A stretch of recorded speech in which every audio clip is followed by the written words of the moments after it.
There is a way that you can bring back a loved one after death. I wouldn't recommend it though. Death is final and cheating it always leads to bad results. But you'll want to know anyway. Well, here you go. Go to the cemetery your loved one is buried in.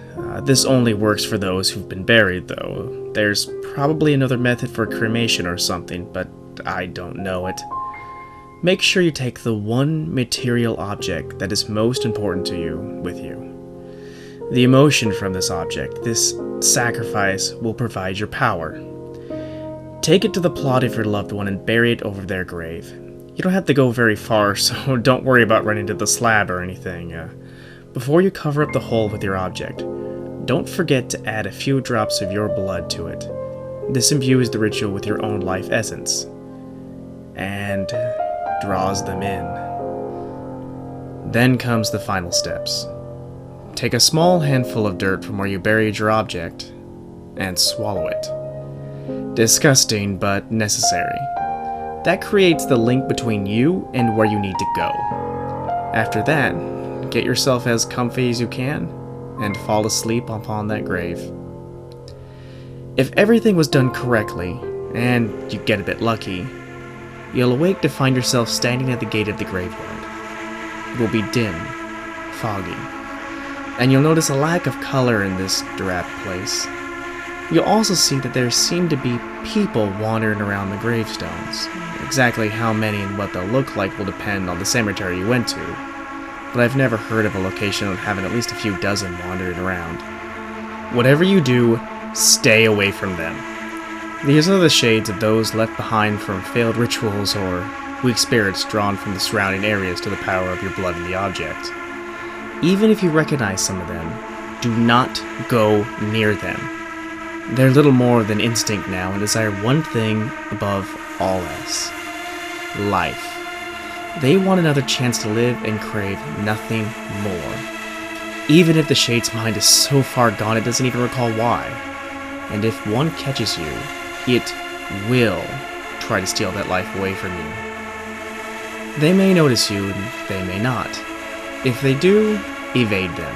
It shouldn't be too hard as their reflexes and control are not nearly as sharp as they used to be. Avoid them and look for your loved one. The person may be at their grave or wandering the walkway. You may even find them hiding, terrified of the scene before them. When you finally see your loved one, stop. Don't go near them yet. Call out the person's name and wait. If the response seems genuine, everything is going as planned.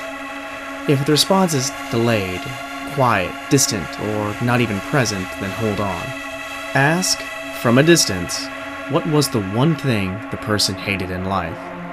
As these shades progress and their minds dwindle to nothing, one of the first things to go are the memories of the things that they hated in life. Any bad memory that makes life seem terrible would slip away to be replaced by that deep desire to return to the living.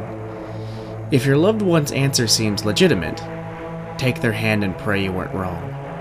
If you are, you may find yourself as a replacement shade wandering this foggy graveyard.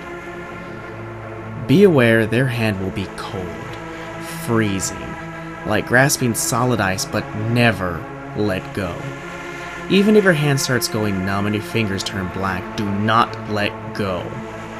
After feeling that rush of life touching their hand and immediately losing it moments later, your loved one may not be able to resist the urge to take it all from you. Take your loved one back to the gate, avoiding all other shades as you can. More may notice you now as your living body is connected to their realm via your lost loved one. Be quick, be decisive, and do not let go of your loved one's hand. Should you make it and step through the gate of the cemetery, you'll find yourself back in the living world. However, this time your loved one will have rejoined you at your side, still clutching your hand. To the rest of the world, it would just seem like your loved one went on a long trip somewhere and recently came back. Nobody will be able to recall where it was they went or what they did there.